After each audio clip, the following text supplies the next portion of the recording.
for the audio, or you can even watch back. Giving players all the props, or put them on blast. We don't give no hot takes, only talk facts. We're giving all our devotion, riding high on this wave of emotion.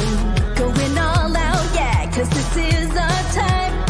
No, ain't no stopping us till we reach the finish line. All in, we came here to win. We're gonna give everything. S-I-C-K on the run. S-I-C-K, sick. On fire, we're ready to fight. We'll bring the house down tonight. S-I-C-K on the run. S-I-C-K, sick. Play it on the car ride, play it when you lounge.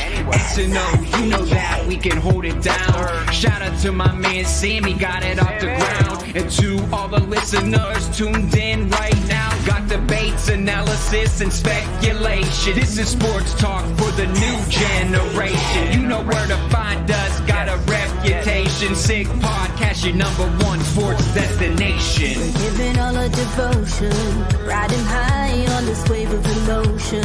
Going all out, yeah, cause this is our time. No, ain't no stopping us till we reach the finish line. All in, we came here to win. We're gonna give everything. S-I-C-K on the run. S-I-C-K, sick. On fire, we're ready to fight. We'll bring the house down tonight. S-I-C-K on the run. S-I-C-K, sick. S-I-C-K, it's the sickest podcast. Tune in for the audio, or you can even watch back. Giving players all the props, or put them on blast. We don't give no hot takes, only talk back. S-I-C-K, S-I-C-K, S-I-C-K, S-I-C-K, S-I-C-K, S-I-C-K, S-I-C-K. All in, we came here to win. We're gonna give everything. S-I-C-K on the run. S-I-C-K, sick. S-I-C-K, it's the sickest podcast. Tune in for the audio, or you can even watch back. Giving players all the props, or put them on blast. We don't give no hot takes, only talk facts. We're giving all our devotion, riding high on this wave of emotion. Going all out, yeah, cause this is our time. No, ain't no stopping us till we reach the finish line. All in, we came here to win. We're gonna give everything. S-I-C-K on the run. S-I-C-K, sick. On fire, we're ready to fight. We'll bring the house down tonight. S-I-C-K on the run. S-I-C-K, sick. Play it on the car ride, play it when you lounge. X and O, you know that we can hold it down. Shout out to my man Sammy, got it off the ground. And to all the listeners tuned in right now, got debates, analysis, and speculation. This is sports talk for the new generation. You know where to find us, got a reputation. Sick podcast, your #1 sports destination. We're giving all our devotion, riding high on this wave of emotion. Going all out, yeah, cause this is our time. No, ain't no stopping us till we reach the finish line. All in, we came here to win. We're gonna give everything. S-I-C-K on the run. S-I-C-K, sick. On fire, we're ready to fight. We'll bring the house down tonight. S-I-C-K on the run. S-I-C-K, sick. S-I-C-K, it's the sickest podcast. Tune in for the audio, or you can even watch back. Giving players all the props, or put them on blast. We don't give no hot takes, only talk back. S-I-C-K, S-I-C-K, S-I-C-K, S-I-C-K, S-I-C-K. S-I-C-K. Turn up your volume. Because you're about to listen to The Sick Podcast. With Tony Marinaro. 55 seconds left in the penalty, a minute and 27 seconds left in regulation time. Boston 4, Montreal 3. Lafleur coming out rather gingerly on the right side. He gives it into Lemaire, back to Lafleur. Oh! The sickest Montreal Canadiens podcast. You're in the ball! Sports entertainment like no other. Rejoint, on lui fait perdre la rondelle, une passe devant. Et c'est le dégagement et ce sera la victoire des Canadiens. Coupe Stanley pour les Canadiens. Le 23e de l'histoire. You found the dogs! John, you found the dogs! He found the dogs! And all together, they worked a young team to the top. And now, a 24th Stanley Cup banner will hang from the rafters of the famous Forum in Montreal. The Canadiens win the Stanley Cup! Brought to you by Energy Transportation Group. Driven to be different. Bittt. Embrace your true nature. And Playground, your premier gaming destination. It's gonna be sick. Marinaro, the Sick Podcast, and we are live from Souvlaki Authentique at 1050 Rue Notre Dame in Lachine. Family operated Greek restaurant, 7 locations. They use fresh Quebec chicken and fresh Quebec pork, both hand cut, marinated in-house. Their gyro is hand stacked in-house, never frozen, no MSG, and in any of the recipes. Greek potatoes, not your yaya's Greek potatoes, unique lemon sauce, and we want to thank them for the fantastic hospitality. You can't see this right now because the camera is facing us, myself and Eric Engels, but the place is absolutely packed. It's got a family atmosphere. It's got a family vibe to it. It is Greek food. It is Greek souvlaki and gyros and pitas and all that great stuff. And yes, those amazing potatoes. They are awesome, and we're very happy to be here for the first time and what we hope will be the first of many. And Eric Engels of Sportsnet and Sportsnet.ca, who owed me a little favor.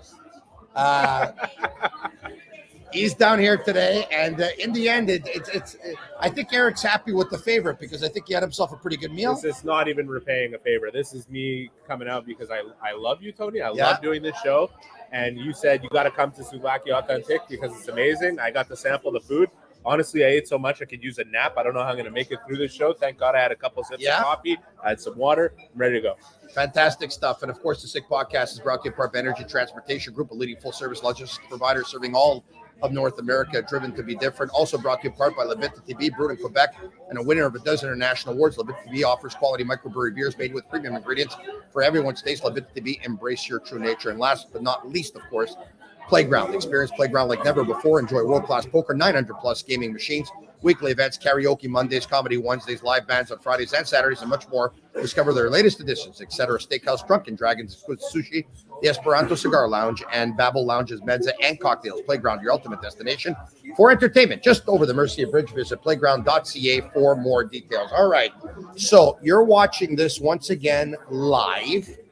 On this Thursday afternoon. It's give or take probably about 1:15, but we will take this and upload it tonight. So when you're watching tonight, just so you know, this was taped live at 1 o'clock, but we've uploaded it for later on tonight. We have a lot of Montreal Canadiens to talk about, even though, Eric, the Montreal Canadiens played their last game of the season 6 weeks and 2 days ago.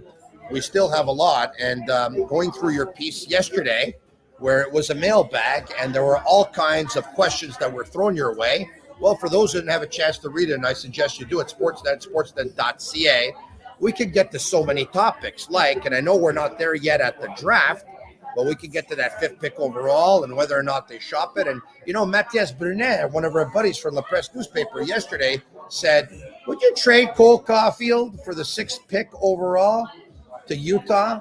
And it's something that everyone's just letting their imagination go at this point. So why don't we start with this?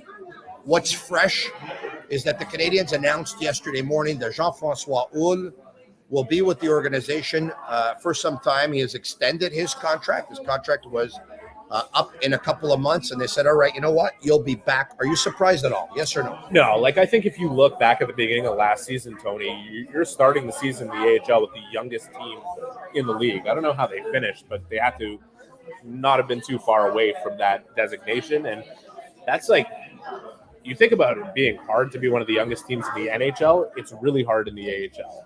For them to have come as close as they did to the playoffs, and for him to obviously have taken them there in a couple of years before that with a team that, was kind of pieced together with different certain elements, And the main goal being development, right? Like the main goal is to ensure that when the players go down there and they're able to do something that's cohesive, that so that when they come to Montreal, they fit into the system. And you heard Marty St. Louis talk about nonstop the guys who were sent down, the guys who came up, how they fit in, and how you just felt that staff was doing an excellent job with them.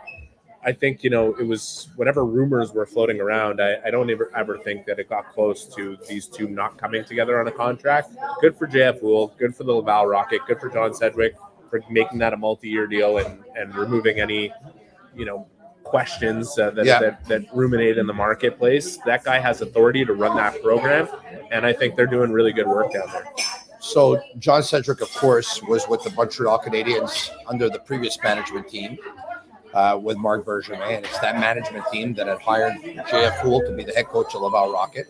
And so if there was ever any question of JF Houle's future with the Laval Rocket, it's because people said, you know what, he wasn't hired by this management team, he was hired by a previous management team, even though John Sedgwick is the general manager of the Laval Rocket.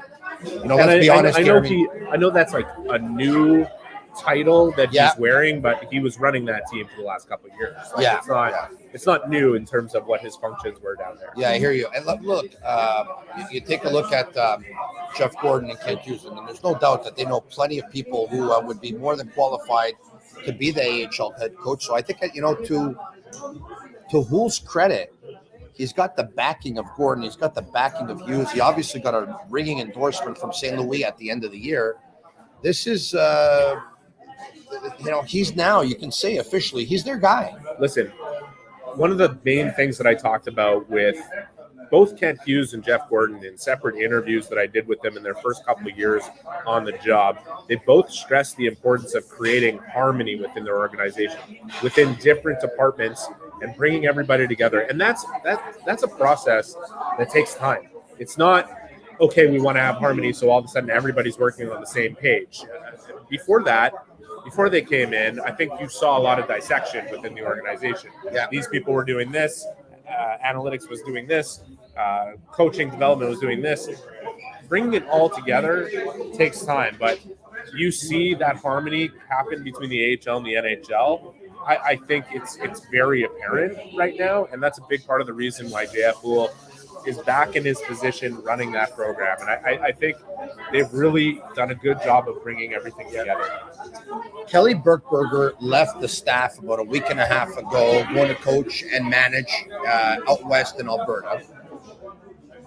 A lot of names have come up. Do you have a name? I don't have a name specifically. I mean, I don't like to speculate on these types of things. I would say that if a name particularly came to me that was founded, I would tell you right now. But all I have is some people whispering, oh, it could be this guy, it could be that. I don't want to get into that game.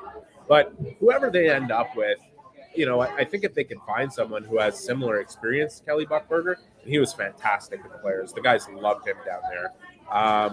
They'll be in good shape. They'll be in good shape no matter who they hire. It's not like when you have an opening like that in a market like Laval, which outside of Hershey is the best market to be in for the AHL, and it's part of the Montreal Canadiens organization, they have enough access to people that will be able to help their team in the way they want it.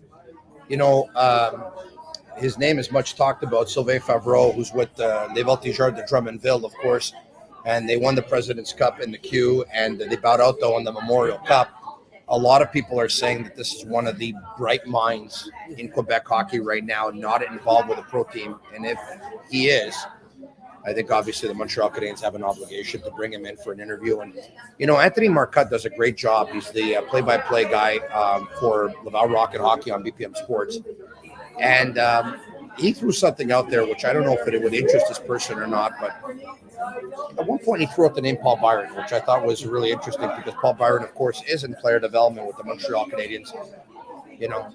So is Francis Bouillon. Francis Bouillon likes to do player development. Paul Byron, I would imagine he does as well, but would Paul Byron be interested, you think, in being part of a coaching staff? Listen, I can't speak for him. All I could say is, I think about a guy like Nate Thompson, who was working with the Ontario Reign this year as a consultant, essentially. And speaking with Nate at a certain point this year, he said, you can't even imagine how much work, how many meetings go into this type of position. The work is relentless. It is nonstop. And you have to know what you're signing up for and be committed to and willing to do that type of thing. And so I can't speak for Paul Byron. What I can say is that if he were interested in doing something like that, I think he would be fantastic at it. He's a very sharp hockey mind. He's a very realistic guy, too. He's not a guy. He's a straight shooter, tells the truth about how he sees it. I think he's really enjoying working with the players of the Montreal Canadiens. Yeah. And I don't know if it would be a massive departure from what he's already doing, aside from the fact that it would be some added responsibility in terms of the day-to-day operation. And he's got a couple of young kids and a lot of, I know that's the number one priority for him. So. It's hard to coach when you have young kids. But it's a good suggestion. I also like the idea that, we are in Quebec and there are, aside from the name that you mentioned, a number of young, bright, smart coaches who, if they're going to get a platform to succeed, certainly one in their backyard is the best possible opportunity for them to really get their name out there. So I don't think they're going to have a shortage of candidates. And I would think JF Rule will have a major say in how that gets settled. Kent Hughes said a little while ago, I think it's the last time that he spoke with us, that last year at the draft, he placed calls and he received calls. And he said, it's not like we weren't going to pick. It's like it's my job to listen to everything and find out exactly where the marketplace is and whether or not it's shifting. So he did that, and they ended up drafting David Reinbacher with the 5th pick overall. This year, the Canadiens have the 5th pick overall again. I would imagine he's going to do the exact same thing. He's going to place calls, and he's going to receive calls. Last year, most people thought they're going to pick. Are you thinking they're going to pick again this year, or you think that the pick is in play? I think the probability is that they're going to pick, but that's saying that without knowing what's happening in the first 4 picks before them. And they don't know as much research as they're going to do. There could be a surprise that happens above them that totally shifts their plan. Does he have to take those calls now and upwards until the draft? Yes. Does he have to have every single contingency plan in place for what they might do if this person, this person, this person, and this person go 1, 2, 3, and 4? I mean, I think we know who's going number 1. Yeah. Yes. Macklin Celebrini, of course. But when we talk about trades and the top 5 of the draft, it doesn't happen. Like, the last real memorable trade that happened at the draft was Brian Burke getting both Sedin twins. And I tell you, the way that whole thing worked out, nobody wanted to make another deal like that again. Like, they could see that no matter what you give up to get that certain type of package. It was a very unique draft, though, right? He's got a chance to draft. Of course, you have twin brothers who are going twins 2 and 3. who have played together all their life, and they're like bread and butter. It's just to say, like, you knew it was going to work for him. There's so much risk involved when you're dealing in a top 5 where you have a real amount of security that the players that are being drafted there, all 32 teams would believe are going to pan out into players. It just doesn't have, like, the idea that Hughes will acquire enough capital to move up into the top 4 is, to me, the longest of long shots. Or that he'd be willing to based on what the ask would be to do it. Yeah. And the idea of him trading out of the top 5 it's possible, but what is he going to be asking for that would make it worthwhile? I'm just going to throw out this scenario as a thing that I've been thinking about. If you don't think that, like, Craig Conroy and the Calgary Flames would love to have TJ Gimla on their team, of course they would. What a fit. And they're sitting at 9th in the draft. And they're looking up and they're seeing how... Great move to reinvigorate your fan base, too, right? If they're looking at how teams might be evaluating that player and how he's rising through the rankings. And all of a sudden, the draft plays out and it gets to the Canadiens at 5th, and Gimla is sitting there and they think, you know what? I think the Canadiens are going to take him. What will he do?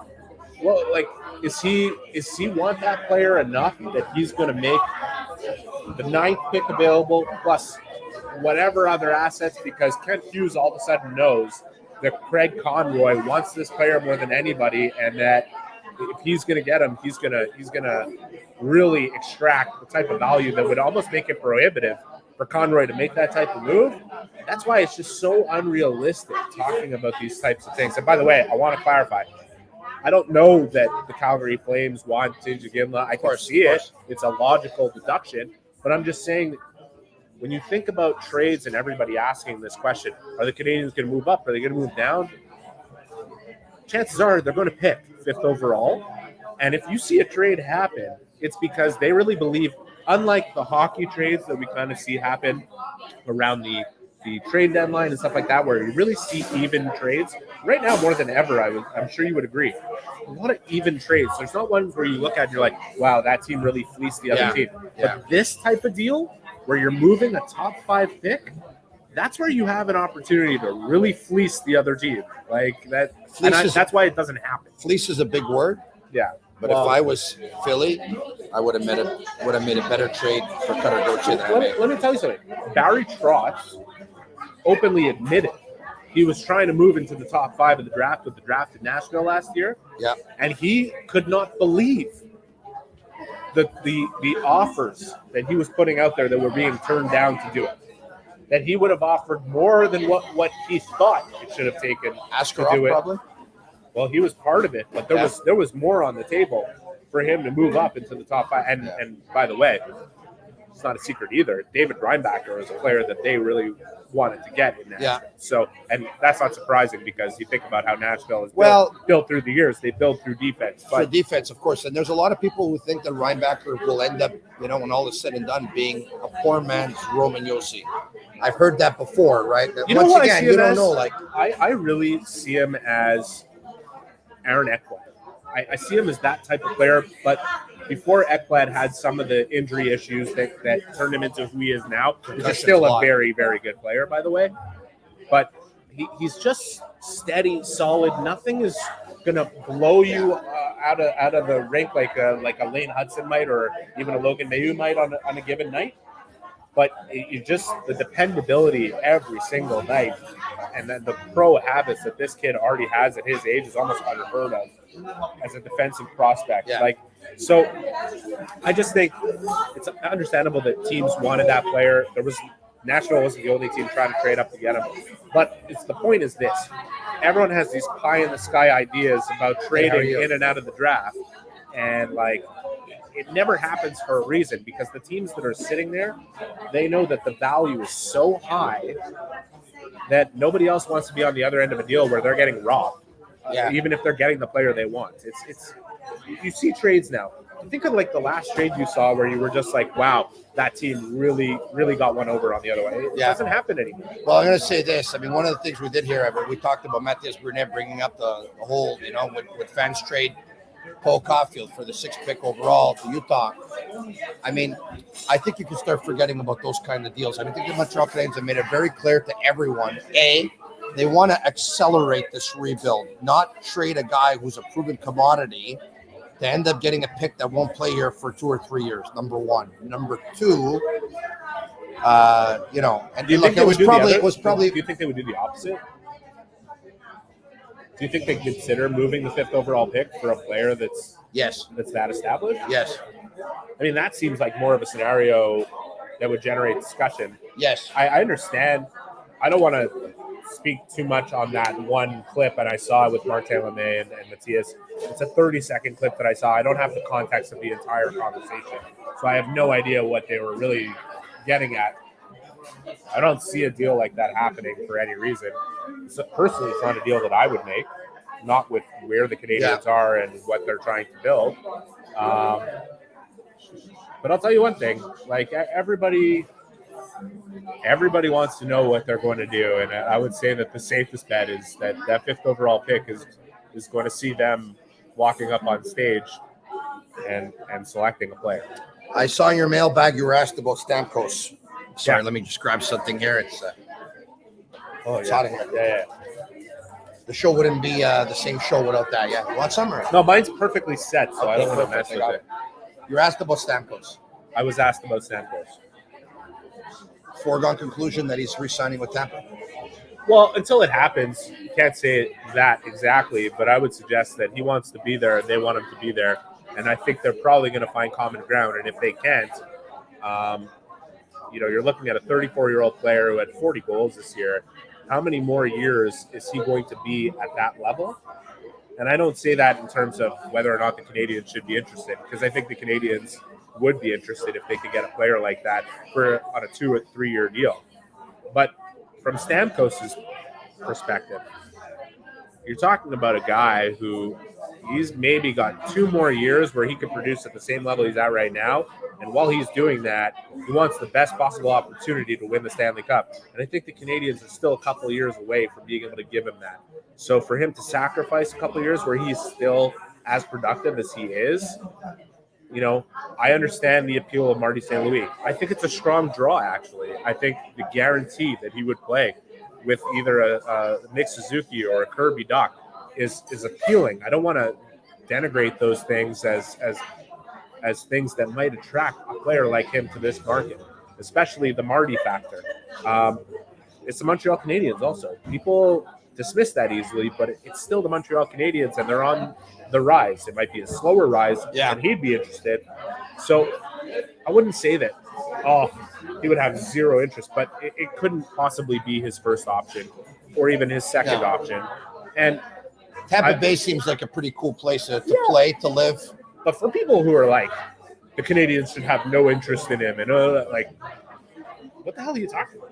Why? If he wants a 5 or 6 year contract at his age, then the Canadiens should have no interest in him. It has to make sense to them, but I'm just saying, if they had the possibility of signing this player for 3 years at a number that's, whatever it is, that's not going to crush their salary. He scored 40 goals this past season. He's an amazing player. Yeah. He's a winner. He's a guy who brings everybody to another level.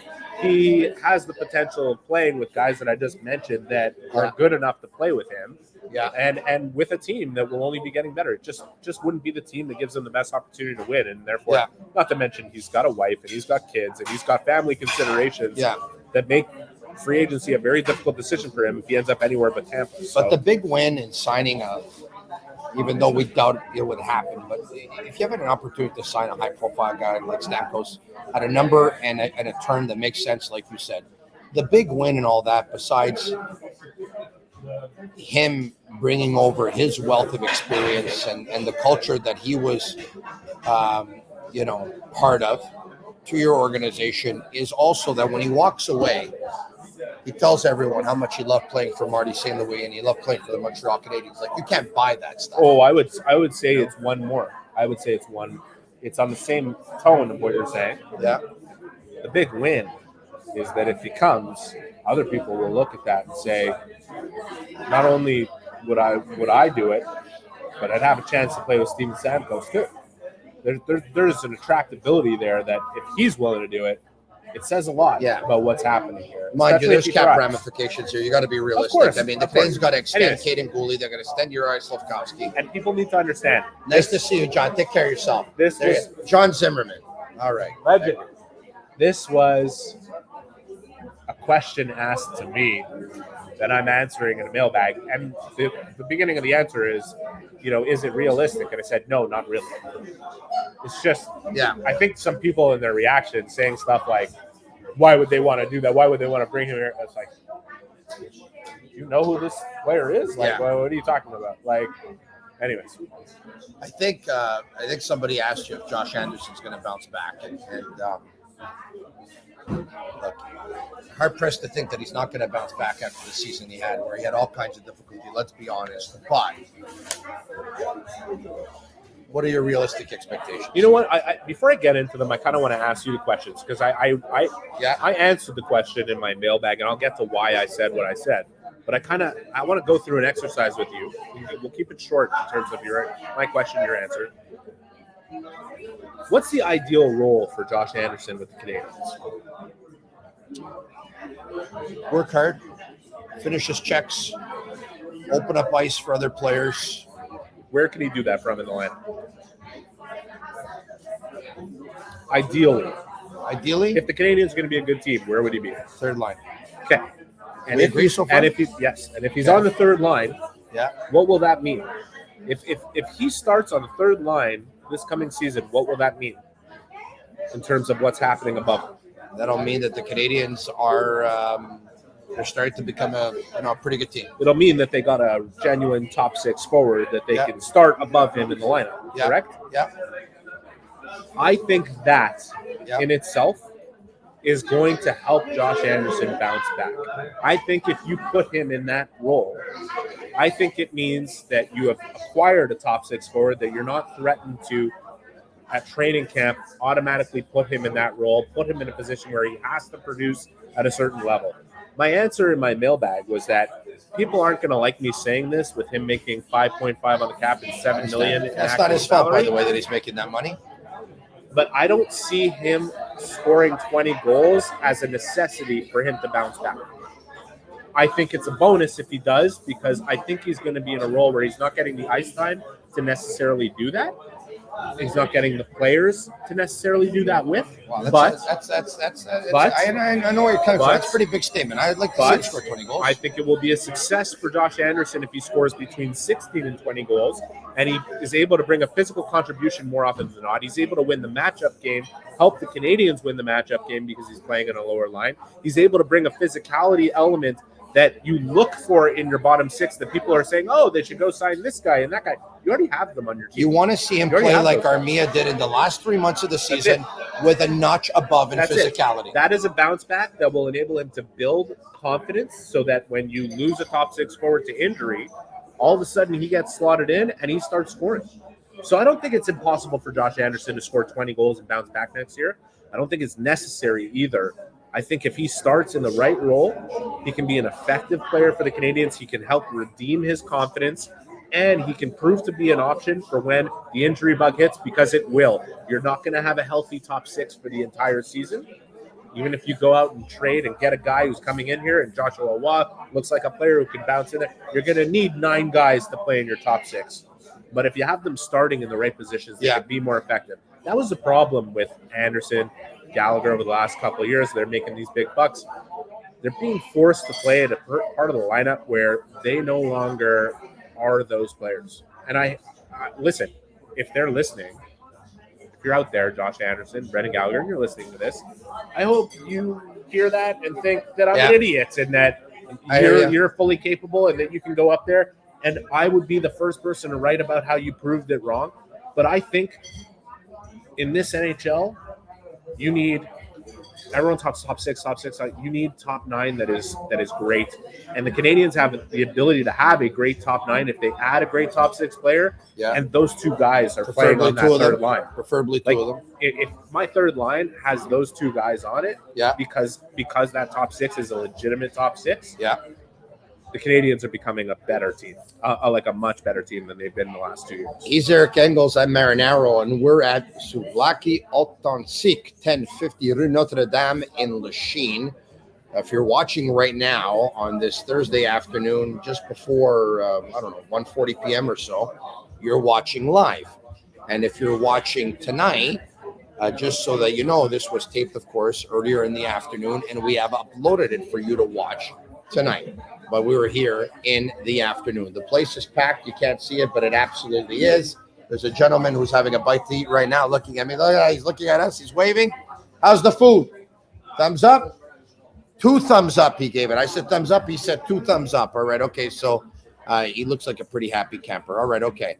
All right. We got Jimmy who's helping us out, who's got the 2 thumbs up as well. Look at him. All right. Okay. Shane Gaumont. Yeah. All right. Shane Gaumont's toes are up as well. What other Montreal Canadiens story? I can't believe the amount of people that have messaged me, especially as we're gearing up to the draft here on the 28th of June and 29th, Friday and Saturday in Vegas. Are you going, by the way? I'm not. I'm going to be at the NHL Board of Governors meeting right before that. Okay. Yeah. And the amount of people that are messaging me, they have to trade Mike Matheson. I kind of get it, me who would like to add assets, but it's not the time. I understand the time is his value is high, but history has shown that you can't all have young defensemen on a team. It doesn't work.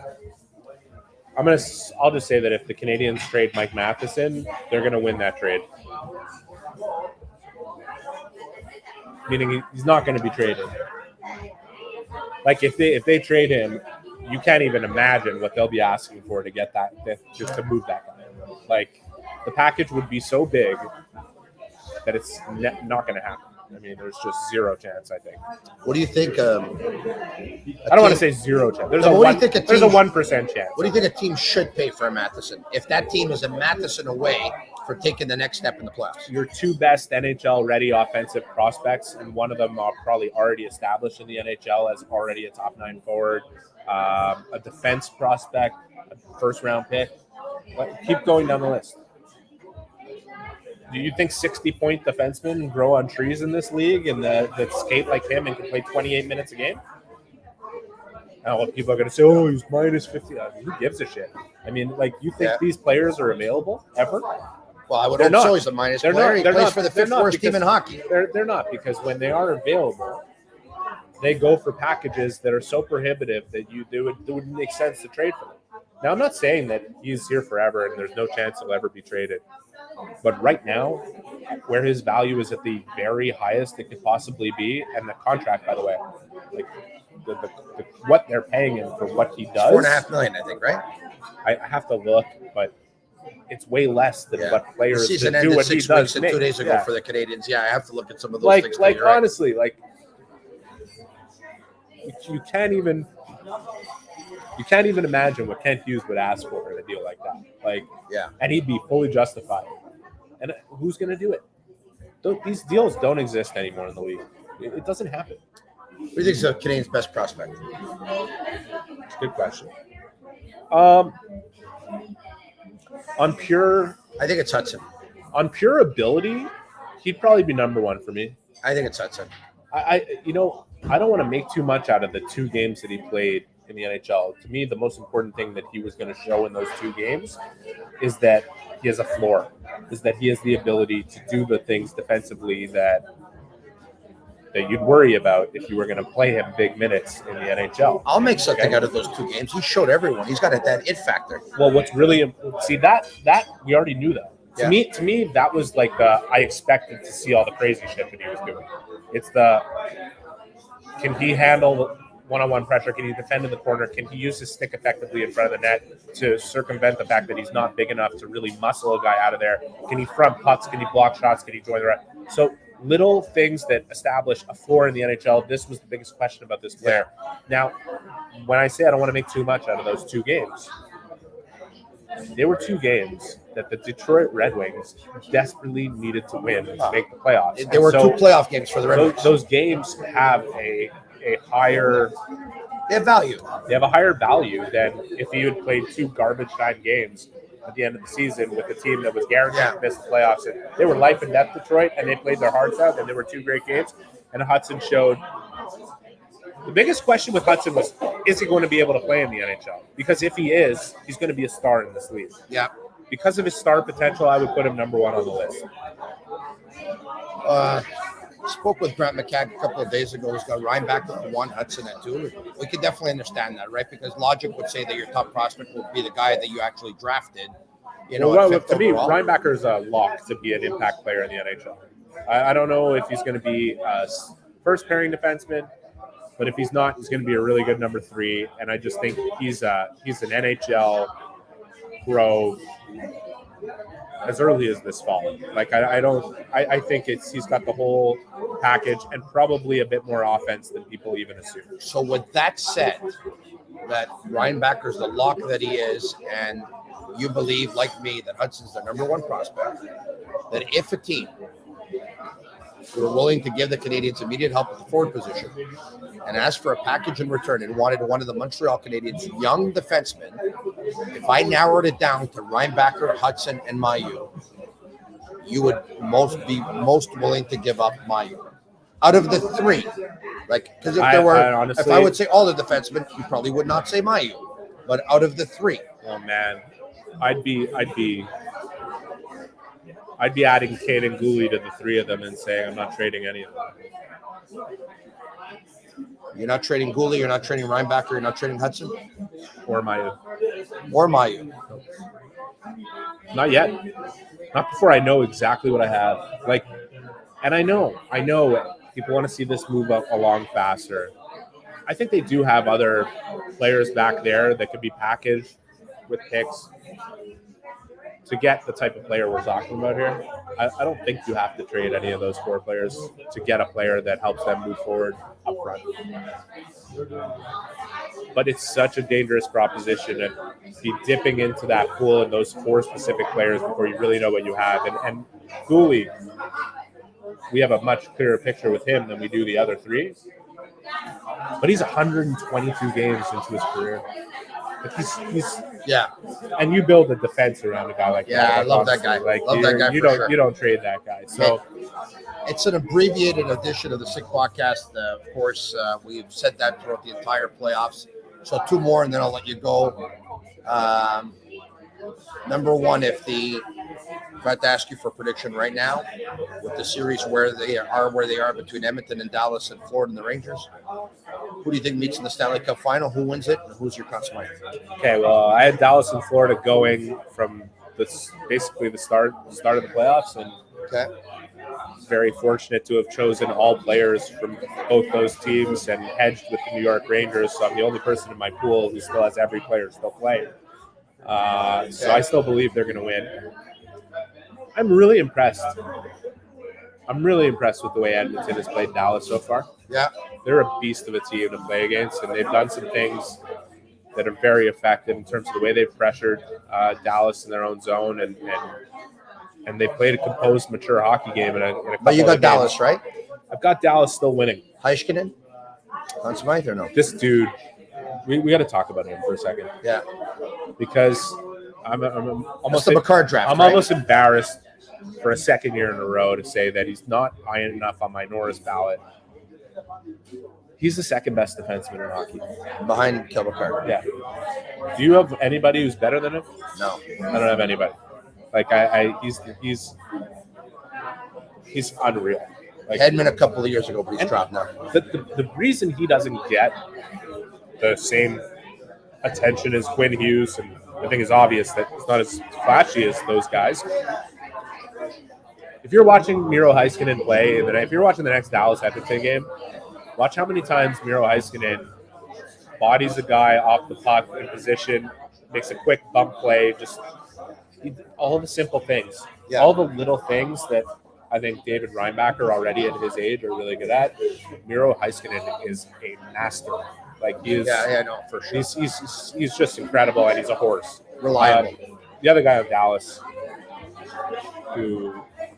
Jamie Benn, is just like if there were 5 guys that you could pick that you would never want to play against in this league, he's a hard player to play against. He's right up there, and you could tell going back to Game 3 when they were down 2-0 and they played a horrible first period. Yeah, like. I was covering that series, I would have walked into the room after that game and said, what did Jamie Benn say in between periods here? Yeah. Because you guarantee he's the one who started. You asked me a question, I should answer it. Yeah. No, it's good. Florida and Dallas going. Yeah. Conn Smythe, for me, would be Bobrovsky on Florida side because he's been phenomenal. And if they get through and beat Shesterkin, I think he will end up being the difference, especially if they beat Dallas or Edmonton. I think Dallas will continue on to the Stanley Cup final. I had Florida winning the Cup. I still think they're the team that I would choose to win the Cup. But if they don't, and Dallas wins it, and maybe Edmonton will be there and I'm wrong, but if Dallas is there, Heiskanen would be the guy who wins the contest. In ending,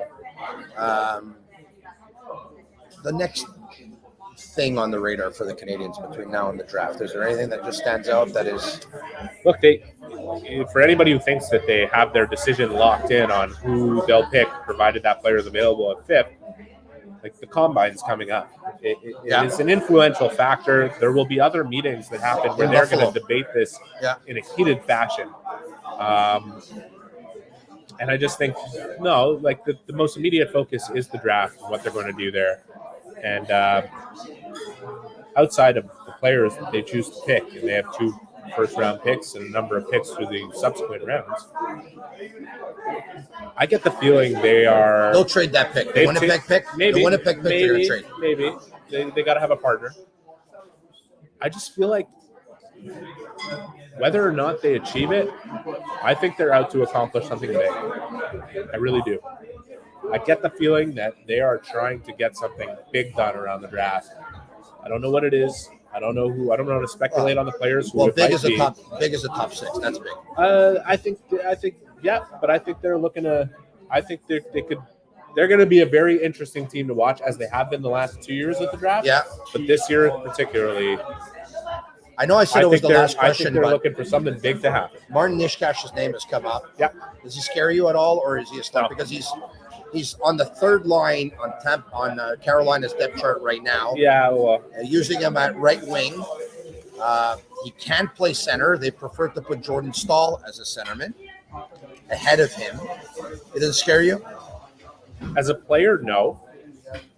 What would scare me is the contract situation. And you can say the same thing about a number of players that they could potentially trade for. There are dynamics now in the NHL, especially with a couple of guys having already done it in Pierre-Luc Dubois and Matthew Tkachuk, that they get close to free agency and all of a sudden start wielding the power of, I'm not going to sign long-term with you and you can trade me to these three teams. Those are the red flags and concerns that you have to have as a team that's out there looking to make the type of deals for players at these ages.